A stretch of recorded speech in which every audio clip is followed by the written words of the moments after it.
for any and every discrepancy under the sun. It's like Oprah Winfrey on a stage. You get some pills, and you get some pills, and you get some pills, and it doesn't matter if you need them or not. You're gonna take them, and you're gonna be happy, and you're not gonna be a problem for them anymore, because that is all they care about.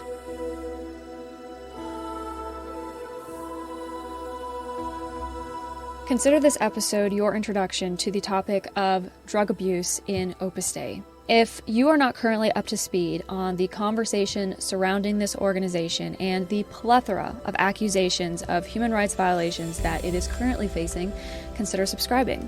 I have years worth of information at this point on Opus Dei from covering them as an independent journalist here on the Deep Dive Project, and I like to think that there is something here for everyone. That being said, we really need to talk about this issue because it is so much worse than I initially thought. So let's not waste any more time on this intro. My name is Rebecca.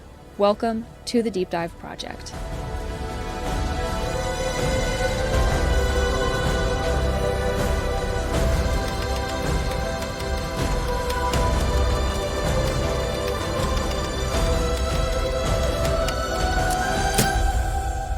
So before we dive in, this is just a reminder that here on the Deep Dive Project, I do long-form, in-depth research, and then I present my findings in videos to all of you here. These videos are generally pretty lengthy, so if that is not the kind of content that you are interested in, no hard feelings, but you probably won't enjoy my videos very much. However, if you do still want to watch the video, but maybe want to skip around a little bit, I have broken everything up into chapters so that hopefully you can navigate and access the parts of the video that you are the most interested in. So with that said, let's get into this. The issue, the topic, the controversy of alleged drug abuse in Opus Dei is not a new phenomenon. For many, many years, people have been attempting to raise the alarm about the environment that is inculcated inside the Catholic personal prelature of Opus Dei and the role that psychotropic drugs have played in that. However, these reports have been treated as unreliable and unworthy of notice the majority of the time, even following recent media coverage. The general vibe has been that these cases are random, one-off situations that are barely worthy of notice. Opus Dei swears up and down that any alleged human rights violations that may have occurred are the feature of some bygone, distant era, but the organization has been unable or unwilling to produce any kind of proof, provide any type of transparency, any sort of substantive documentation to back up those statements.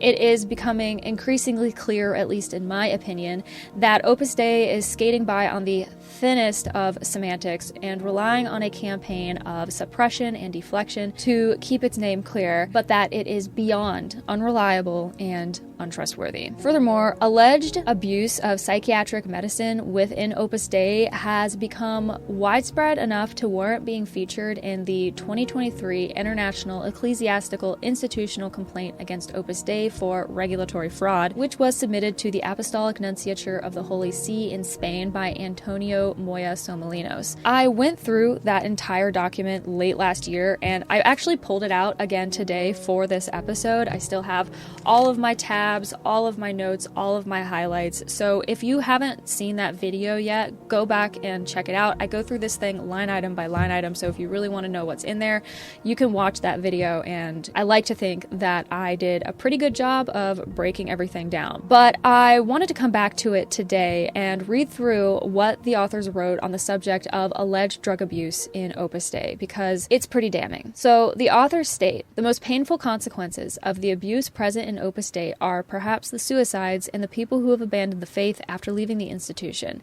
However, it is also important to address the abuses in the field of psychiatric medicine, used to break the will of those who dare to express any discrepancy regarding the institutional inconsistencies they have observed.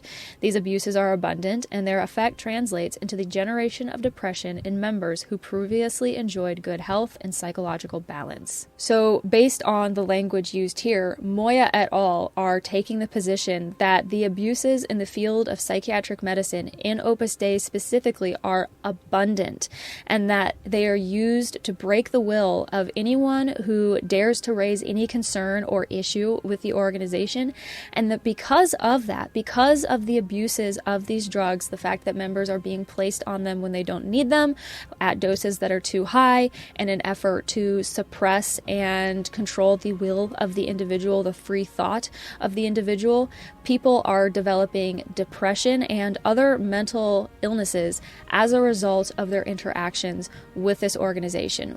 People who had no history of mental illness prior to coming into contact with this organization. That is significant. And the role that the abuse of psychiatric medicine plays in this entire mess cannot be overstated, in my opinion. The paragraph goes on. Although it could be argued that there have always been people with a certain psychological vulnerability and that this is also manifested in the religious sphere, the high proportion of people under psychopharmacological treatment at Opus Dei is surprising, especially among numeraries compared to other church institutions. In addition, these methods have been applied by physicians who are tenured members, some of whom are not specialists in psychiatry. Even more worrying is the fact that these doctors have left signed blank prescriptions at the centers, allowing in many cases the directors of the centers, without being doctors, to prescribe psychotropic drugs, thus violating the most basic principles of medical and Christian ethics. Its sole objective is to annul the will of the dissenter, turning him into a broken person who, in many cases, has been returned to his parents after having ruined his life. I want to read that last line one more time, and I really want it to sink in. The sole objective of the abuse of psychiatric medicine inside Opus Dei is to annul, basically render void, the will of the dissenter, the person who is raising the issue or asking too many difficult questions, turning him into a broken person, someone who can no longer function in life, who in many cases has been returned to his parents after having ruined his life. People's lives are being destroyed as a result of this behavior and this treatment. Opus Dei has no interest in actually helping people, and I do not understand how it could be any more clear than it is right here. If this organization actually cared about the well-being of the people that are living under its roofs, taking its vows, giving their lives in duty to this thing, then I think you would probably be able to tell. And Moya et al. Take the position that these alleged actions constitute true criminal intent and violate numerous canon laws. They wrote that the crime of the illegitimate deprivation of liberty, as it is defined in Canon 1397 and Article 125.2, is evidenced in, quote, the cases of auxiliary numeraries, numerary assistants, or numerary priests incarnated in the prelature, and in the case of abuse of power depriving the individual of liberty through the use of psychotropic drugs, end quote. Moya et al. Are treating this situation and others like it with real seriousness, and I think that as members of the public, we should give the stories that former members have shared their due diligence. In this episode, we are going to look at accounts and testimonies from several different former members of Opus Dei, and I guess I won't bury the lead here. They are all eerily similar and all recount the same type of suppressive behavior. One has to wonder, the word systemic comes to mind. But for legal reasons and for reasons pertaining to journalistic integrity, I have to say that these accounts are anecdotal and alleged. However, while Opus Dei would like everyone to believe that these accusations are just lies and fabrications, it is important to acknowledge that in 2016, the institution of Opus Dei, as well as several individuals representing the institution, were found guilty and convicted in France of multiple criminal breaches of labor law. In the court case, Tissier v. Opus Dei. Opus Dei, the corporate work where the victims have been employed, and I say that with quotation marks because they were not paid, as well as two of the corporate work's employees were made to pay several hundreds of euros in fines to a total of 73,000 euros. And I have already discussed this case in previous episodes, but the reason I am bringing it up again is because the individual who initiated the lawsuit, Catherine Tissier, was also exposed to suppressive and controlling techniques with with the use of drugs. And experts called to testify during her trial stated that the story she tells is quite characteristic of the influence of certain sects on their members, with early recruitment and commitment, total adhesion, a shared ideal, the implementation in place of a relational technique with one or more guardians, a technique of guilt and imposed secrecy, which leads to sub-depression, even depression, and induces greater dependence on the sect in which therapeutic hope is formed. After several months of normal life and privileged relational support, the disappearance of the personality anomalies demonstrates that the depressive acts were generated by the abuse of authority, which controlled conscience and kept her in a social precariousness which deprived her of all freedom. The vulnerability of Catherine Tissier is sufficiently demonstrated by the two expert reports which describe, at the time of the facts, a manifest psychological vulnerability with a subdepressive or even depressive state inducing dependence on others. It does not matter that the first expert dates this vulnerability back to a period prior to his entry in the Dawson School. The expert in question was the Opus Dei psychiatrist who was supposed to be looking over Catherine and making sure that she was getting the care that she needed. In addition, the testimonies relied on by the defendants to demonstrate that Catherine Tissier was not able, due to the fragility of her state of health, to work with others and had to be taken care of, also contribute to the demonstration of apparent vulnerability. Finally, the medical certificate issued by Dr. Comont, who examined her during her return to the parental home in 2001 and concluded the need for gradual drug withdrawal following a heavy treatment with neuroleptics, sedatives, leaves no doubt about her vulnerability, which is quite apparent to all those who were in contact with her on a daily basis. So there are three key things that I would like to point out about these paragraphs from the court case. The first is that the medical experts established the fact that Catherine's story lines up with the stories that other survivors of high control groups, cults, and sects report having. The majority of the mental health issues that she suffered while she was in Opus Dei were a result of the abusive authority that she was subjected to, and that rather than helping her, the drugs that they gave her made everything worse, induced a vulnerability in her, and kept her from being able to live her life. And the fact that once she was removed from that environment and allowed to reestablish meaningful relationships with the people in her life, her symptoms disappeared.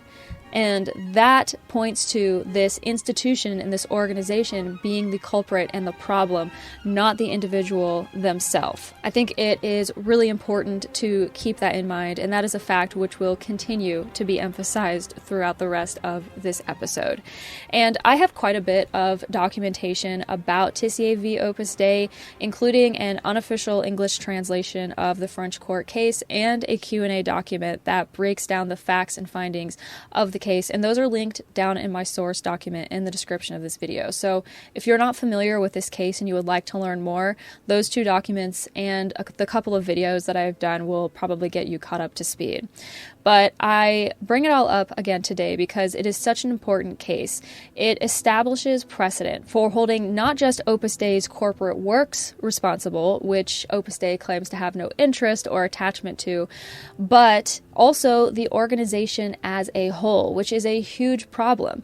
Opus Dei has been very skillful at avoiding any type of meaningful litigation, and they've always maintained that there is no institutionalized problem and that the experiences that so many former members report having are these random outliers in an otherwise pristine and holy organization. But I think that by looking through these accounts and these cases, the truth becomes self-evident. But because of that attitude, the organization has been able to more or less totally avoid any type of meaningful accountability, except in Tissier v. Opus Dei. And that case establishes that, at least in that particular situation, Opus Dei not only exerted undue influence over Catherine's life and her will to live, but that individuals representing the organization seemingly didn't bat an eye at referring Catherine to an Opus Dei doctor who prescribed her increasingly heavy doses of tranquilizers. And I think that it would be reasonable to deduce that the situation that Catherine endured is not an anomaly, but rather an indication application of a standard operating procedure that, according to a number of former members from different regions around the world, has been utilized to suppress and control not just the truth, but also the free will and bodily autonomy of innocent people. And I refer you again back to the 2023 complaint by Moya et al. Now, something else that I want to bring up before we get into these stories is an Opus Dei internal document titled the Vademecum. From what I understand from reading an Opus Libris post titled The Psychiatrists of the Work, it includes directives about spiritual practices within Opus Dei, the role of directors, and how new members should be guided in their formation. And it includes instructions on maintaining Opus Dei's spiritual ideals, managing personal growth, and fulfilling the apostolic mission. It is the Opus Dei internal playbook. And at one time, you could actually download and save this from the Opus Libris site, but it appears to have been removed following the litigation between the founder of Opus Libris and Opus Dei. And if you are unaware, Opus Libris published some internal documents on the site, which Opus Dei had traditionally vehemently denied the existence of, internal documents that govern the lives of the people who join Opus Dei that no member of the public or the members themselves or even the Pope has any authority to see. But following the publication of the Vademecum on Opus Libris, Opus Dei sued the site's founder in a Madrid court, and Opus Dei won that suit, but in so doing, validated the existence of these internal documents in question. Now, I don't want to get off into too much of a tangent or a sidebar, but I do find that court case between Opus Dei and Opus Libris kind of hilarious, just for the simple fact that it completely undid any work that Opus Dei had ever accomplished in convincing people that these documents don't exist. They ended up validating that by suing this website for the fact that they put this document up. And I just think that that is really, really funny. And I think it also goes to show how unprepared and ill-equipped Opus Dei is to deal with reality or truth.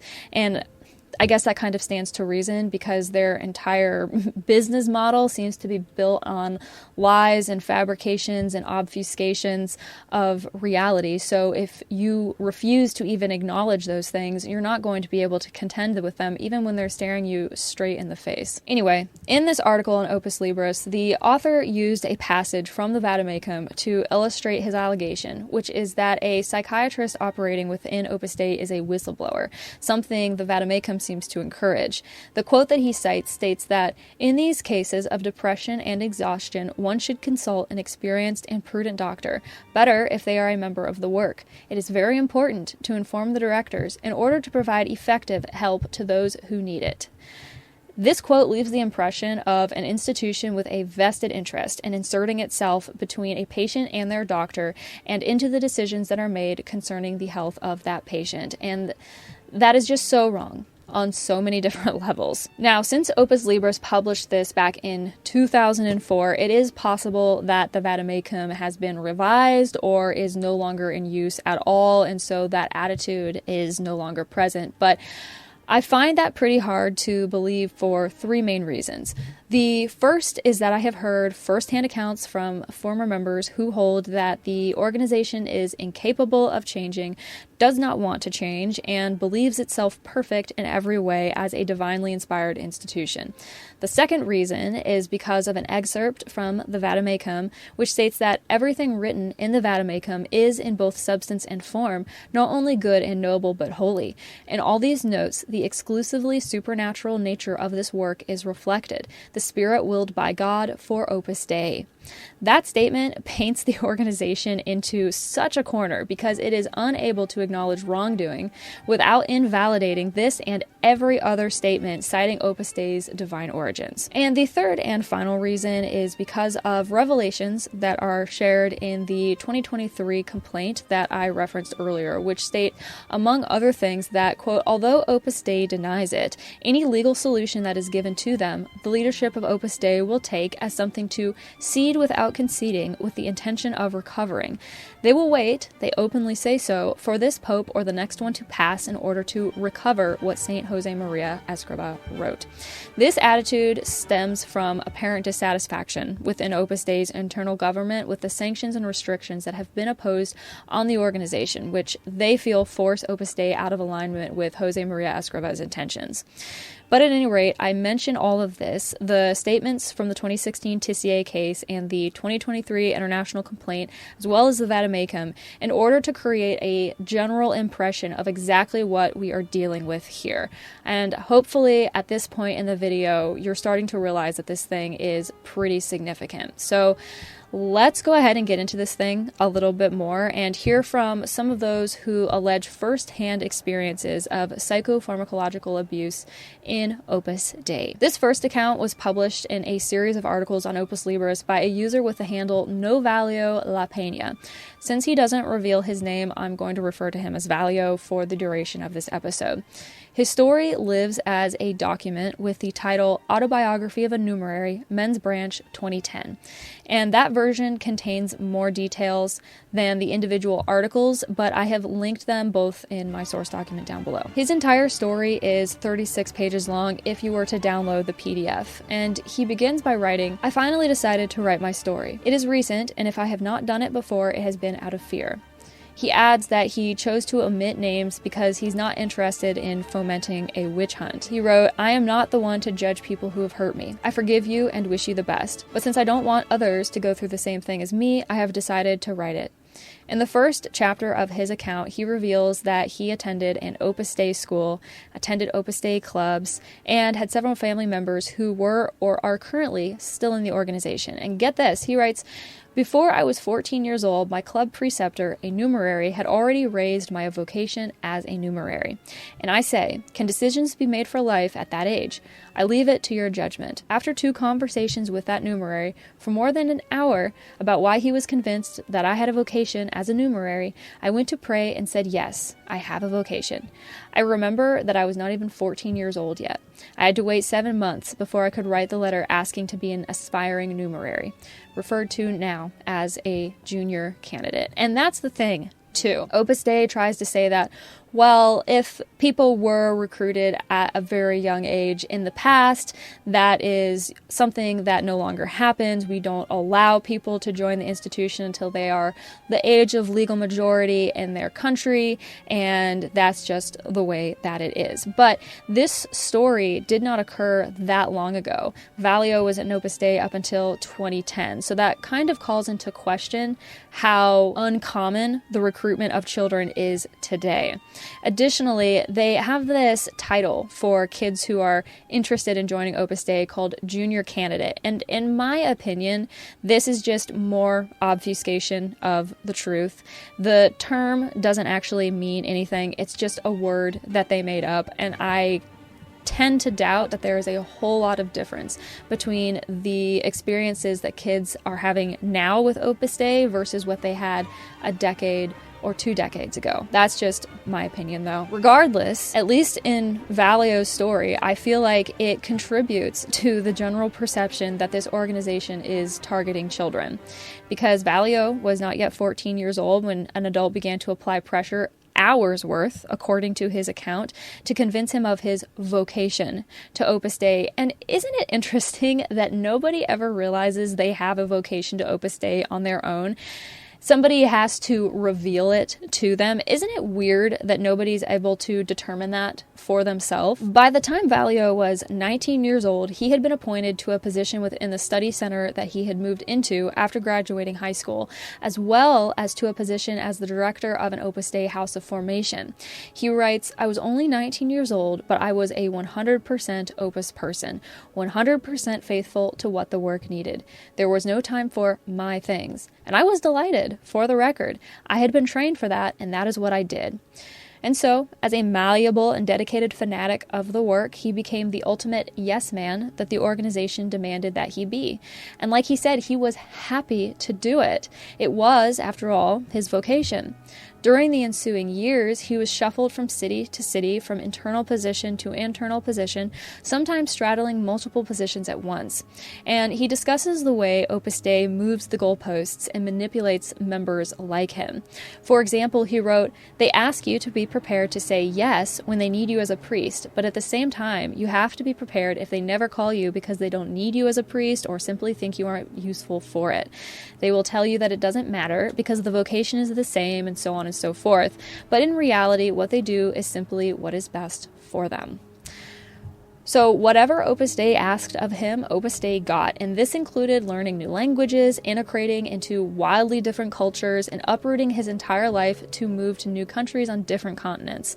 And all of this happened within the span of only a few years, between 2003 through 2010, when Valio ultimately exited the organization. So let that sink in. Have you ever tried to become fully fluent in a new language in like a year or two or less time? Even if you have an aptitude for languages and they come very easily to you, that is still a very tall order. And Valio did it. At one point, he writes that to give perspective of how rigorous and difficult these studies were during a particular course that he took, 20 people enrolled and only 3 people actually completed the course, and he was one of them. He also mentions that in addition to spending almost 20 years in Opus Dei with more than 10 years in various internal positions, he also had a biennium in philosophy, a quadrennium in theology, a nearly completed bachelor's degree in moral theology, plus 2 years in the Roman College and 4 years in Villa Tavere. This guy is not a slouch or some sort of mindless drone. Opus Dei does not recruit those kinds of people, not for internal positions of government anyway. It seems like they want a very specific kind of person, an idealist with a solid work ethic and a desire to serve, and they want free thinkers who aren't too independent. And they take people like that and force them to conform to the Opus Dei way and do everything possible to stifle and suppress the free will and conscience of the individual. I mean, that is just my perspective, my take, my opinion of the situation, but that is what seems like is happening to me. So what ends up happening to Valio is unfortunately not so different from what others have reported. He was placed into a position referred to as the Defender of the Regional Commission, which is the highest position in the internal government of the men in that region. This meant that he was required to meet with the regional vicar daily to read the reports, notices, and consultations that arrived at and left the commission, and he describes how being exposed to these internal documents and the organization's decision-making process ultimately created a crisis of conscience. He wrote that, "It is difficult to summarize in a few words how and why a crisis can come and how mine came. I did not leave because I had a vocation doubt or crisis in the sense of not being clear if that was the path that God wanted for me. My crisis was not personal. It was not my own. It was institutional.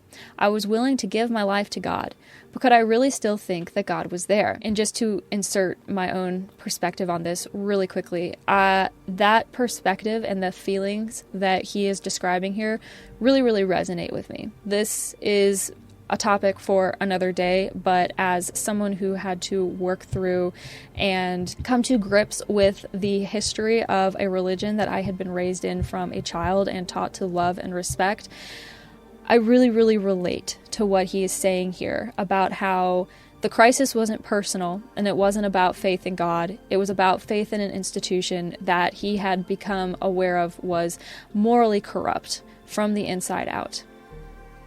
That really just resonates with me. He goes on to say, "As time went by, the things that I did not like and that my conscience said were wrong were more and more. I saw them in my house and also in the other centers.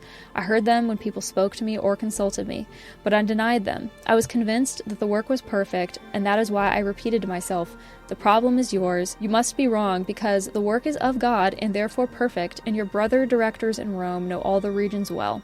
I was like that for several months, but things were getting worse and worse, and after a period of humility, of continuing to silence my conscience and deep down deceiving myself, I decided that I could no longer continue denying the obvious." So Valio wrote a letter to the prelate. He gave it to his regional vicar and was open about why he wrote it.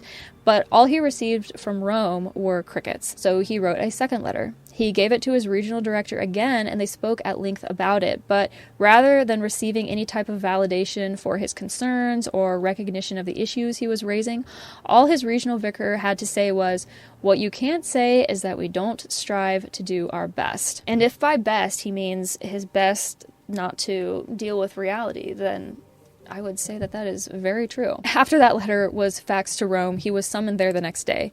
And despite a polite acknowledgement from his regional vicar, no substantive dialogue or acknowledgement of his concerns was forthcoming.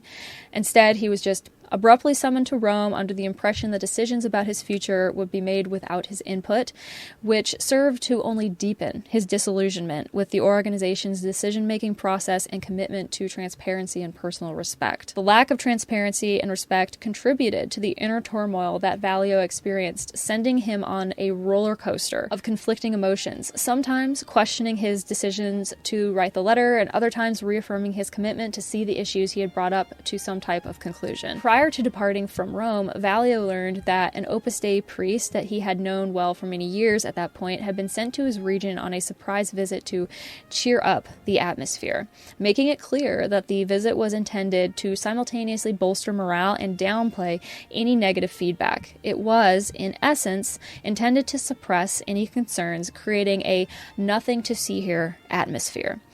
Valio arrived in Rome to Villa Tevere on a wave of anticipation and relief, expecting answers and some type of validation for his concerns. And initially, it seemed like that would be what he would get. His reception at Villa Tevere was warm and accommodating, and he was treated with special attention and encouraged to enjoy himself and his stay. However, Valio soon noticed a lack of genuine interest in discussing the issues he had raised, to the point that when he directly inquired about them, he was told that the topics would not be addressed, the implication apparently being that the issues would be too challenging and inconvenient for the directors. Instead of giving his concerns due attention, Valio was instead referred to an Opus Dei doctor priest for medical review, which Valio felt was a diversion from addressing his concerns. Valio doesn't identify this doctor by name, but he was immediately labeled as obsessive and asked leading questions about his well-being and mental state, and prescribed a cocktail of several different drugs intended to help him distance himself from his problems and stress. Valio was told to start taking the medication immediately and not pay too much attention to the medical inserts, which are intended to provide patients with informed consent about their medical decisions.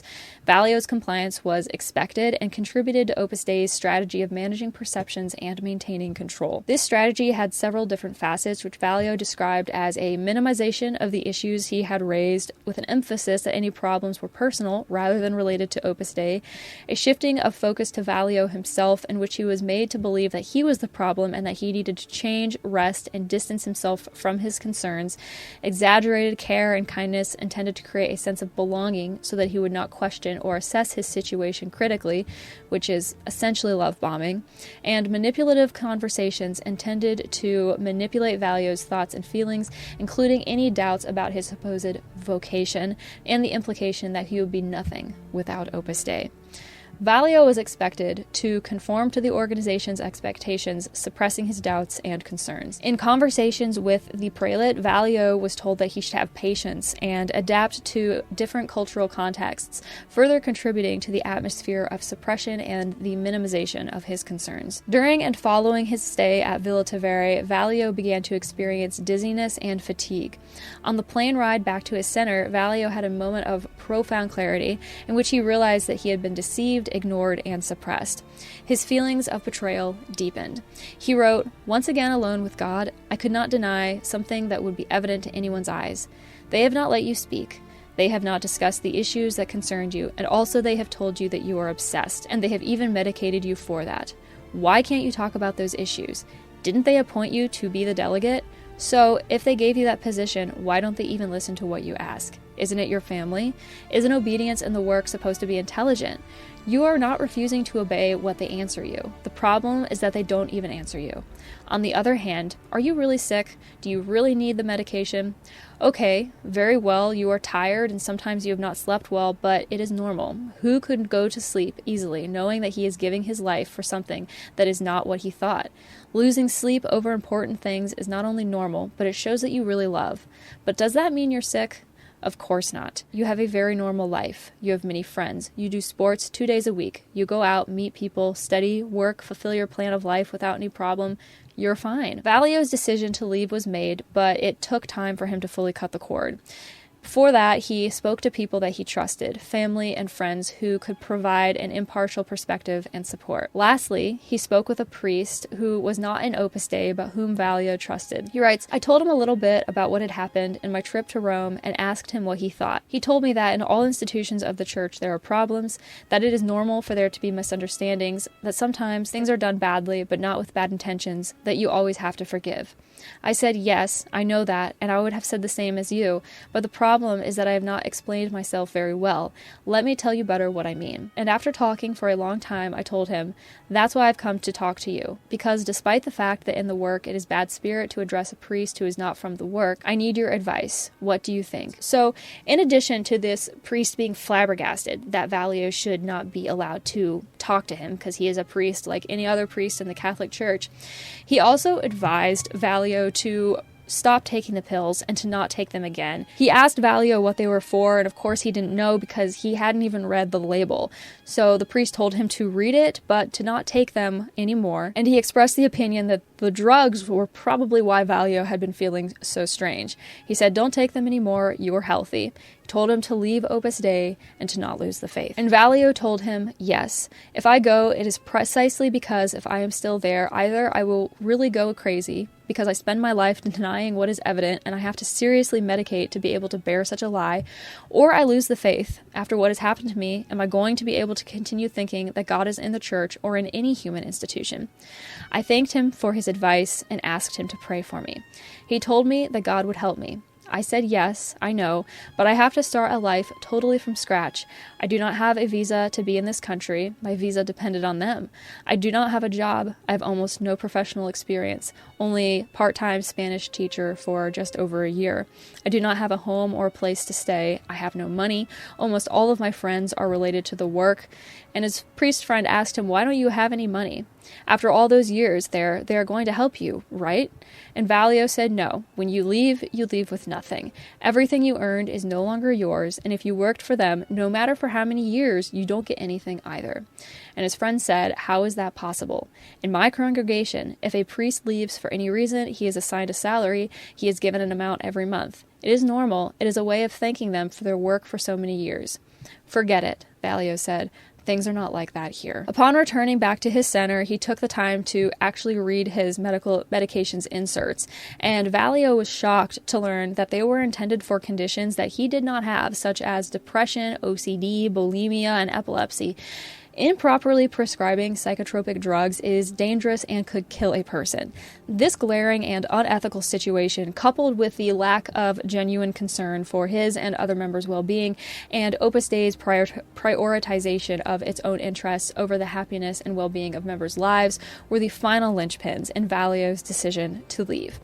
He departed his center during the dark of night, and he wrote, I managed to load all of my bags in the taxi that was waiting for me, and I left. I remember the thrill of closing the center door after leaving the keys on the steering table and giving a sigh, saying, it's finally over. Valio's story is so intense, and I cannot imagine what he must have felt like leaving the organization after 20 years and coming to grips with this new realization and understanding of this thing that he perceived as holy and good for so long. I mean, again, I've said it before, but I'll say it again. People do not dedicate years and years of their lives to something like this unless they actually believe in it. And I can only imagine the horror and the pain that comes with realizing that you bought in under entirely false pretenses and that you believed in a sham. So the next story that we are going to share is from another former Numerary member of Opus Dei. This is someone who I have talked about before on this channel. I am a big fan of her work and her willingness to share so candidly about her experiences. I am talking about Eileen Johnson. She has written and spoken extensively about her time in and experiences with Opus Dei. She was a member for 11 years and was groomed by her French teacher and whistled when she was just 16 years old. Eileen has pushed back repeatedly on the idea that Opus Dei does not exert undue control or influence over people's lives. She has stated that it has been said by defendants of Opus Dei that those who join do so willingly and have no right to criticize the organization after they leave. Such a judgment overlooks the fact that people, especially young, impressionable people, do not join cults. They are recruited, often after being groomed. This process can erode their ability to make informed decisions of their own or use their free will. The targeted individuals, usually teenagers, are normally intelligent and gifted and good leaders.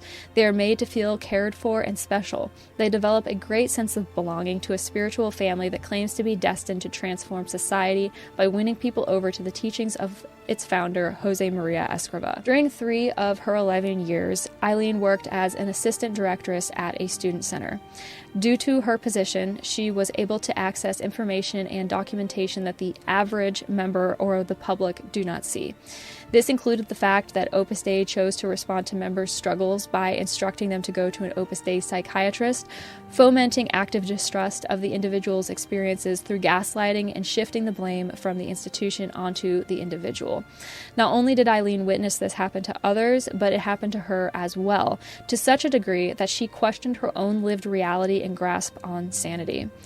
In an article titled Dead or Alive, an Opus Dei Survivor Speaks, published on Opus Libris, Eileen discusses how even 50 years on from her experiences, she still struggles to put those experiences into words, partly out of a desire not to cause harm or distress to the good people that she knew while she was on the inside. But she feels it is her duty to speak up and share the truth.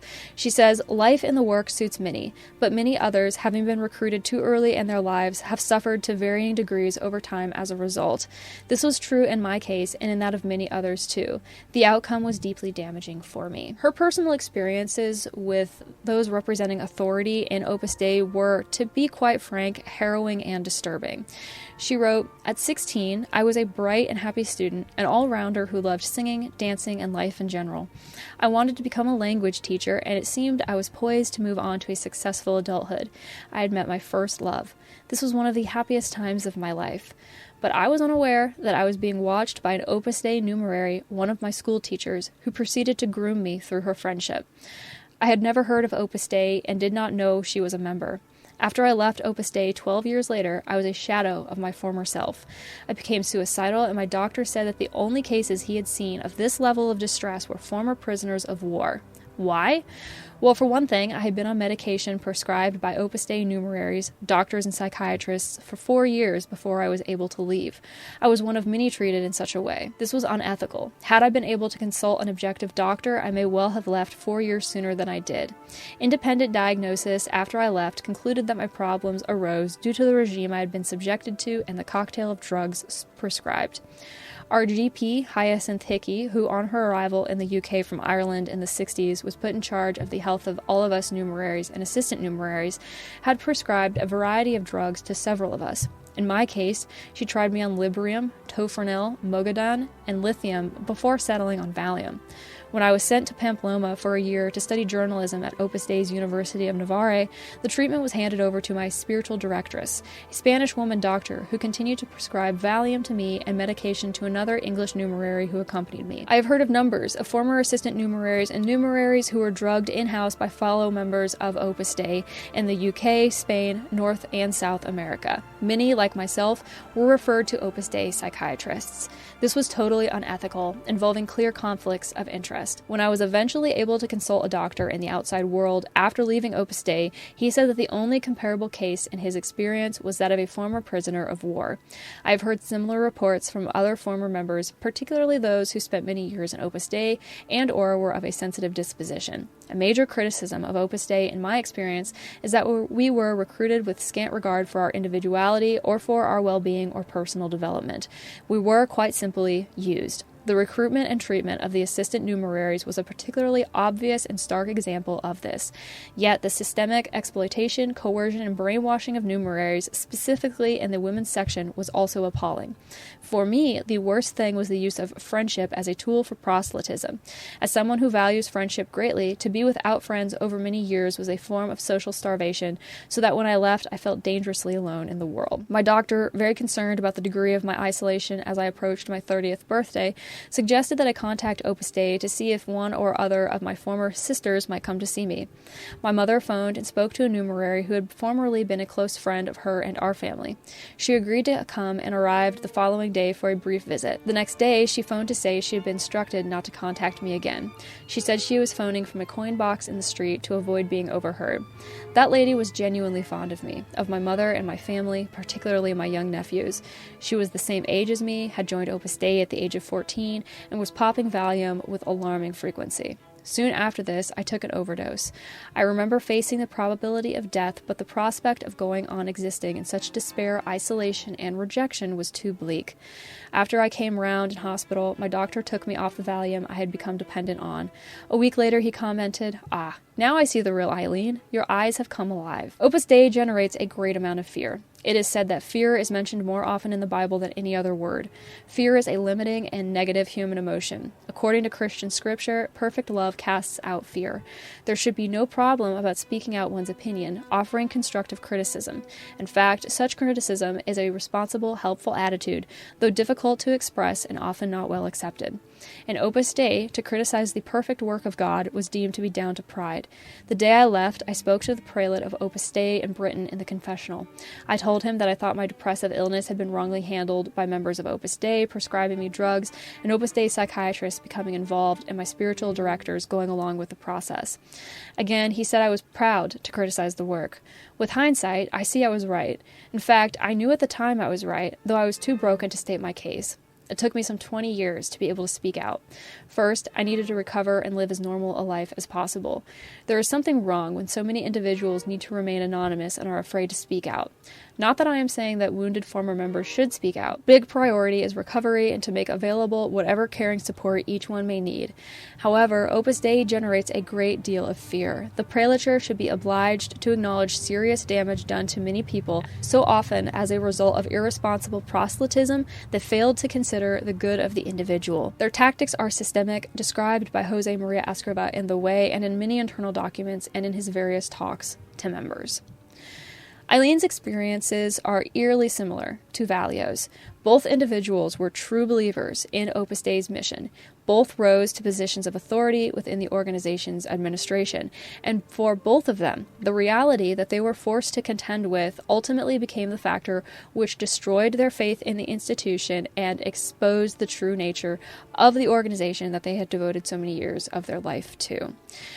And for Opus Dei's part, rather than addressing the real concerns that Eileen and Valio brought to their attention, they chose to attempt to suppress and control the situation using drugs. Following the 2021 AP story about 43 former Opus Dei domestic workers alleging human rights violations and labor trafficking in Argentina and elsewhere, BBC New Mundo published a story on August 2nd, 2022 with a headline, "They told us that God asked us to serve. The 43 former domestic employees in South America who denounced Opus Dei before the Vatican for servitude and exploitation." One of those 43 whistleblowers is Alicia Torancio, who spent 16 years of her life in Opus Dei after being recruited in 1994 at the age of 16. But the final 6 years were the most harrowing for her. She recounted the environment and expectations that she was exposed to while working as an assistant numerary.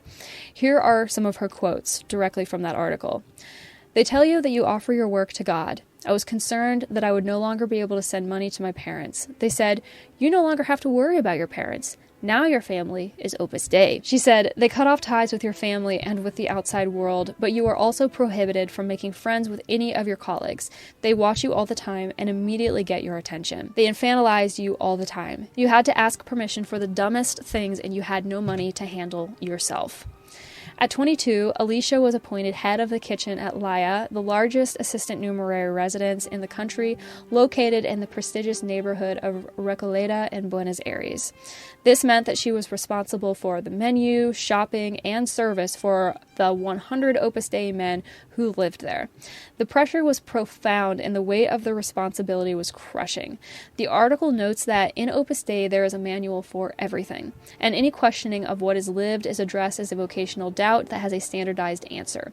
Any vocational doubt was addressed by the institution as a psychological or psychiatric problem with a consequent supply of psychotropic drugs to neutralize the will, the complaint of the 43 women say in the complaint to the Vatican. Thus, it's not really surprising that Opus Dei chose to treat Alicia's stress and overload the same way it treated Eileen and Valio.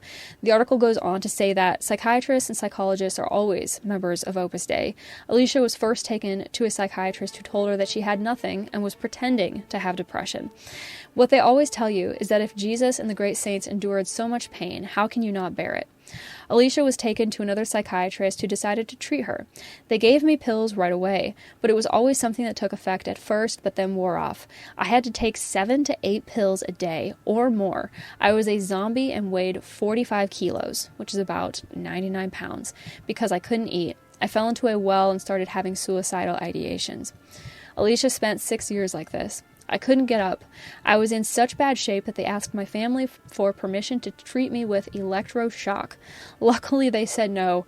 After an overdose of pills, she was admitted to a psychiatric hospital, and only then did her administration give her permission to go home with her family. The part of this that didn't really jump out at me until I read through it just now is the part where Alicia says that Opus Dei asked her family for permission to treat her with electroshock therapy. Now, I'm not exactly sure when this experience occurred. I don't know if it says in the article exactly when each of these individual experiences occurred, what year it was when Alicia had this experience and Opus Dei wanted to use electroshock on her to fix her. But from what I understand, electroshock isn't something that's commonly used anymore. It's kind of something from the horror days of mental health care in this country, kind of like lobotomies. You don't really lobotomize someone for the same reason you don't electroshock their brain. And if it is done, from my understanding, it's only done on like very case-by-case basis for individual patients treating very specific, difficult situations. I might be wrong on that. If you know more about electroshock therapy, please feel free to sound off in the comments down below, because I would be interested in knowing more about that. But the fact that they asked her family for permission to treat her with electroshock makes me wonder how many other people in Opus Dei have been treated with electroshock and how recently that has been practiced. That is kind of scary to me. Honestly, it freaks me out, and it really puts into perspective how little control these people have over their lives once they are in Opus Dei and they are taking all of these substances. It's really, really heavy. Alicia ended up leaving Opus Dei at nearly 30 years of age with just a small suitcase and a little bag of personal items. In all her 13 years in Opus Dei, Alicia says she never made any money for even one of the hours worked. Quote, "They didn't tell us we were working. They told us we were sanctifying ourselves, that what God asked us to do was serve, and that we were thus helping to transform the world." Alicia still bears the scars from the spiked chain members were instructed to wear strapped around their upper thigh. This article is linked down below in my source document if you are interested in reading it in its entirety. It is a very, very good article, and it touches on a number of the concerning aspects of this organization, specifically in regard to labor law violations and human rights issues. Another former member shared their experience with Opus Dei's suppressive techniques on the Opus Dei Awareness Network, ODAN, in an article titled "Deception and Drugs in Opus Dei." It was written by someone who identifies himself as Maria, who is a former Numerary from Venezuela who was recruited by a Numerary she met while studying at university. Her experiences mirror the experiences other former members have recounted. Although Maria was initially happy with her new vocation, doubts began to set in rapidly upon moving into the center. She wrote, "At first, I was happy as a numerary, but I soon noticed troubling inconsistencies. I found the way we recruited new members manipulative and deceptive. A significant incident was when I invited my friend Carolina to a conference in Rome, believing she had a vocation to become a numerary. However, when she was admitted as a numerary, I was told to sever our personal friendship, which I found disturbing. Carolina was later denied numerary status due to her asthma and was admitted as a supernumerary instead. She was devastated by this news, and when I listened to her disappointment, I was reprimanded for disobeying the directors." She goes on to describe the way that her directors handled her struggles. Any doubts that she expressed in regard to her vocation were treated as temptations from the devil. She wrote, "I felt like I was living a lie, but was afraid to leave because I didn't want to be doomed to hell. They also told me that if I said no to my vocation, I would never be happy or be able to live in the grace of God again. There was a point in my life when I prayed to the founder more than I did to God, almost like if the founder was becoming more important to me than God himself." 5 years in, Maria's chatter informed her that she magically no longer had a vocation. When she asked to leave, though, she was told that she was expected to stay in the center for another month. And there's no explanation or reasoning given for that, but clearly, if you are informed that you no longer have the thing that was binding you to an organization that you are no longer happy in, you would probably want to get out of there pretty quickly. Maria refused to stay at the center for another month and requested to call her family to come and get her, but that request was denied. And when she attempted to leave the center, they hid the keys and locked the door. She states, "They even had me take Rohypnol, a very strong antidepressant that makes you very sleepy, saying that it would help me get some rest. I took it not knowing how strong that medicine really was and the fact that it made you so sedated that you couldn't even think straight." When she continued to be non-compliant, she was finally permitted to leave. However, she left under duress. Maria was informed that she had never done the work's apostolate, but rather her own, and that if she ever spoke out against Opus Dei, her reputation would be ruined. It took 11 years for Maria to gain the perspective and healing necessary to begin sharing her experiences. She closes out her letter with a statement that, "I was so blind when I was a numerary. Everything is so clear now. There is no doubt in my heart that Opus Dei acts like a sect within the Catholic Church." 4 months ago, a former member stated that they experienced the exact same things that Eileen reported having experienced, and much, much more recently than Eileen did, which is why, again, I call into question whether or not anything has really changed inside Opus Dei, whether or not it really is a brave new world in there, or if it's just the exact same bullshit on a different day. Another community member weighed in the comments, and they said, "There should be no stigma attached to being prescribed and using psychiatric medication for short or even long periods of time when it is indicated and prescribed by a physician adhering to relevant professional medical standards. But there are so many of these crazy stories coming out of Opus Dei where psychiatric medications are abused and professional medical standards are violated. What amazes me is that no one at the senior level is able to pull back and see the big picture. Like, wait a minute, if so many of our folks end up needing psychiatric drugs, maybe we're doing something wrong. Maybe the system is broken and not the people. I guess it doesn't really amaze me. They're fanatics and are unable to see what they're doing, and they're following in the footsteps of a saint." Under that same post, another community member weighed in and shared their anecdotal and alleged experience. And by the way, I keep stressing the anecdotal and alleged part of this, more so just for reasons of protecting myself. I do not want to get into a litigious situation with this organization or anyone connected to it. So everything is alleged, everything is anecdotal unless proven in a court of law. But that does not mean that I find these accounts or experiences dubious or hard to believe. Far to the contrary. And I want to stress that here. But anyway, they wrote, "When I left Opus Dei after being a numerary for about a decade and being medicated for the last 3 years, every outside doctor I saw was shocked by both the combination of drugs I was prescribed, but also the very high dosage. Once I left the center and stopped taking those medicines, my brain fog lifted. I didn't even know it was there. I'd had it for so long, and all my symptoms improved dramatically. In the years since, I've had doctors confirm the diagnosis I was given in the work, and I'm not cured, but I've never even come close to the level of mental health crises or physical symptoms I suffered while in the hands of the doctors of the work. I have also not needed nearly as much medical intervention or anything long term. Most of my residual mental health struggles are traced back to trauma related to my time in Opus Dei. It's the same story we keep hearing over and over again. I left Opus Dei in the 2010s and only years later discovered how common my experience was. One of the Opus Dei doctors I saw for years was not a psychiatrist, but prescribed me the high doses of psychiatric meds. The other was a psychiatrist who traveled from Spain to our region periodically to see the hordes of numeraries with a plethora of mental illnesses.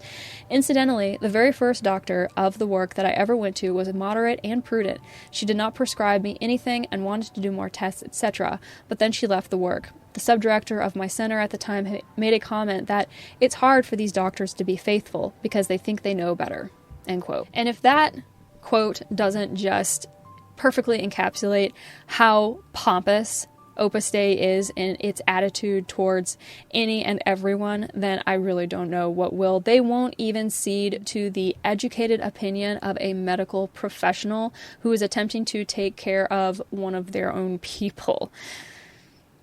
I mean, it doesn't get much more prideful than that.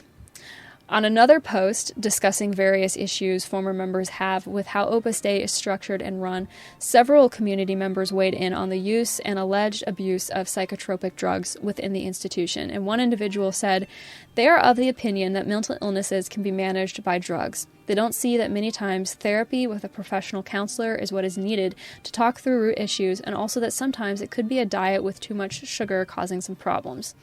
Another said, "It's worse. They drug you if you think bad thoughts. They cause the mental imbalance. I remember I was called mentally unbalanced for merely questioning Opus by an Opus priest, and I repeated his assessment several ways to be sure that was the sole cause of my imbalance. I told another friend on the phone I had deep issues with Opus, and his immediate response was to ask whether I had thought about taking meds to help me. Drugs are their go-to only solution for the problems which they mostly cause, and in some cases it's not the mental problems but just questioning Opus or trying to leave. For any and every discrepancy under the sun, it's like Oprah Winfrey on a stage. You get some pills, and you get some pills, and you get some pills, and it doesn't matter if you need them or not. You're going to take them, and you're going to be happy, and you're not going to be a problem for them anymore, because that is all they care about." Last but not least, before we conclude, I wanted to include a couple of DMs and emails that I have received since I announced that I would be focusing on this particular issue. The first I'll read came from someone who I will refer to as Danny. Danny wrote, "In 2011, I was diagnosed with depression and anxiety by a doctor of Opus Dei who was not a psychiatrist. A few months later, a psychiatrist doctor of Opus Dei confirmed the diagnosis and prescribed several medications to me. I took those in obedience from 2011 until early 2014, despite having left in 2013. I have been provided enough medication to continue taking them for months after I left. When I was first diagnosed, the director kept all my drugs and gave them to me as needed, but after some months, I had all my drugs with me and I took them as prescribed. After I left, it took several months before I ran out of drugs, and at that point, I went to see a new psychiatrist and neurologist who were not affiliated with Opus Dei. In that first visit, I discovered that the antidepressants I was taking also had a strong sedative effect, and the new psychiatrist did not think they were ideal for me for that reason.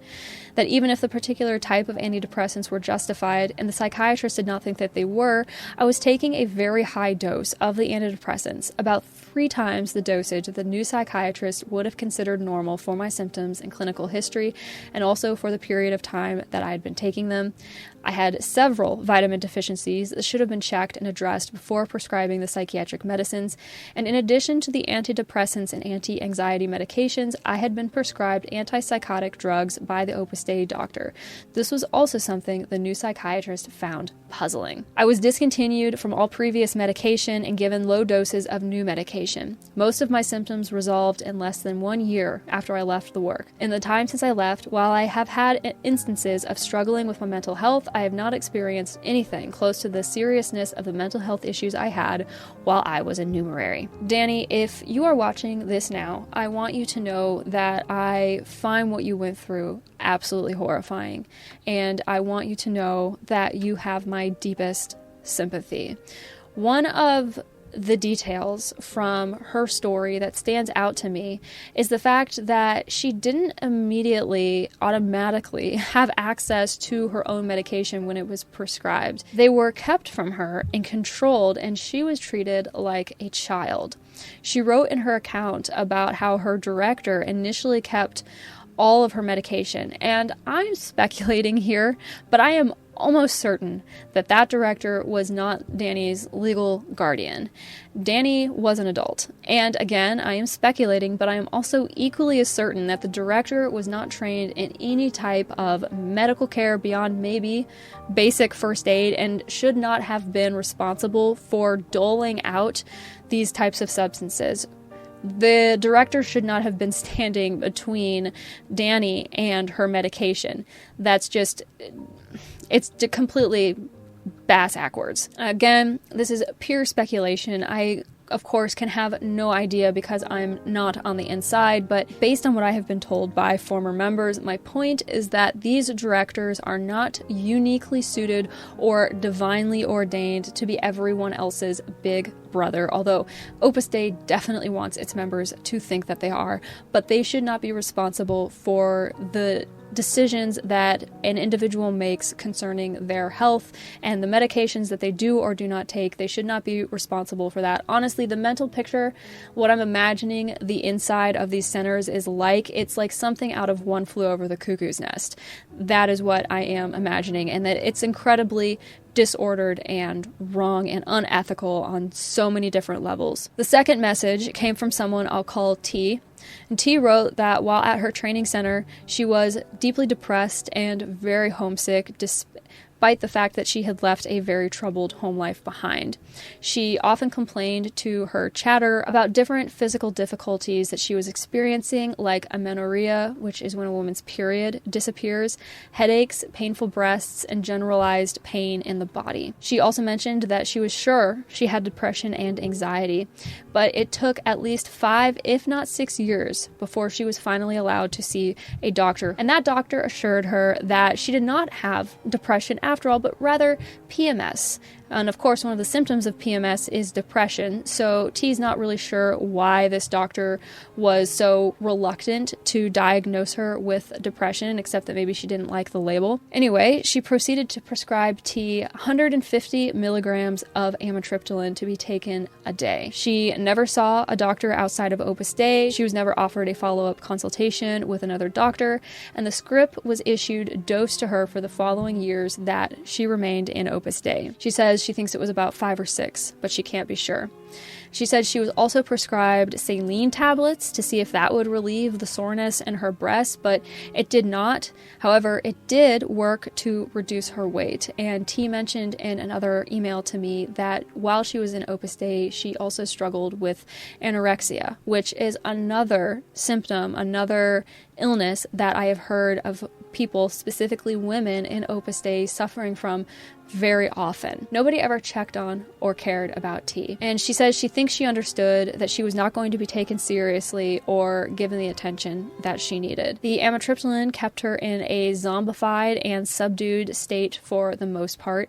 She would have to drink very strong shots of coffee just to get through mass and prayers, and ended up with shakes and tingles and involuntary jerks in her arms from the caffeine. Thankfully, those concerning symptoms did not stick around, and after she left Opus Dei, she stopped taking amitriptyline. Her GP was horrified that she had been on such a high dose and for so long without a review. In my opinion, Opus Dei weaponizes mental health.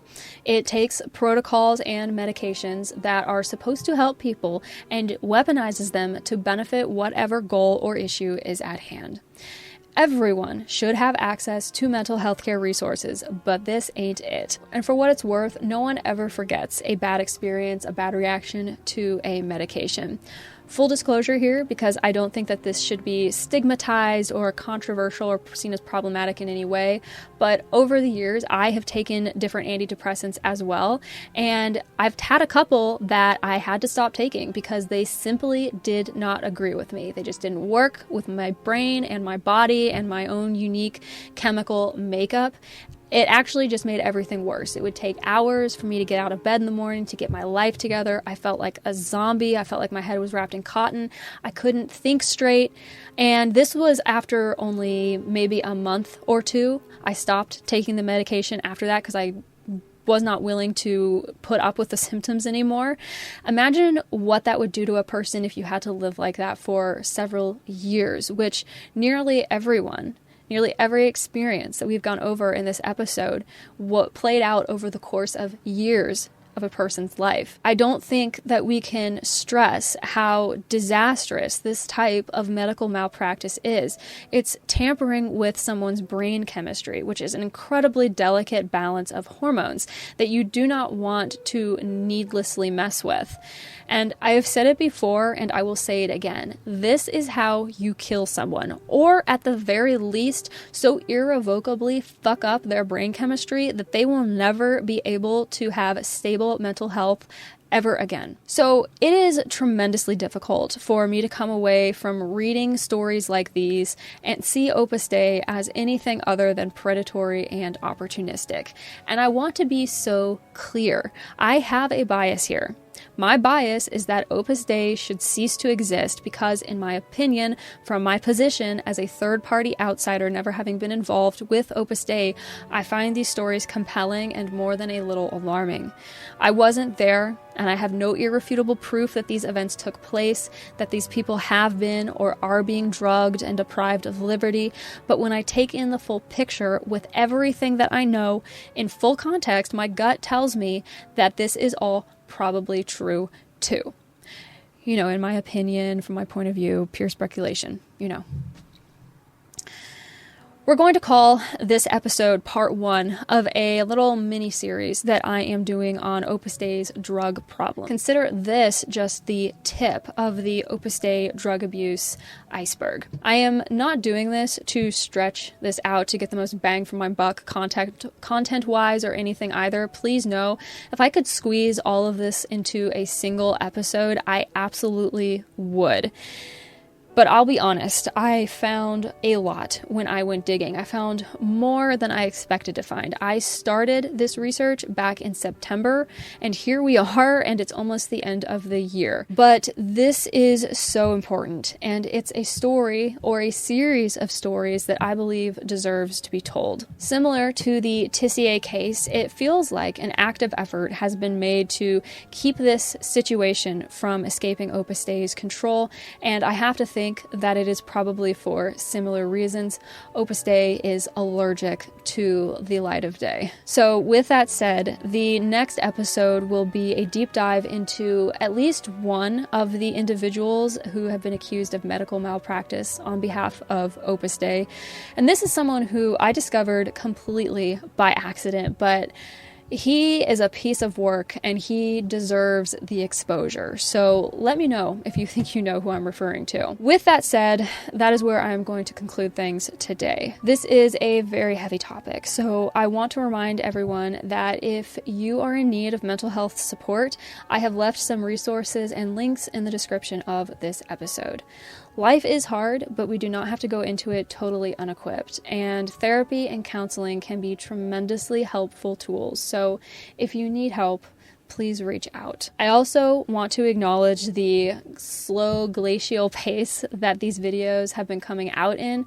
Everyone has been very understanding, which I appreciate, but I want you all to know that I do realize that these episodes are a long time in coming out, and I wish that I could pump them out faster. But the honest truth is that, at least for this juncture in my life, that is simply not possible.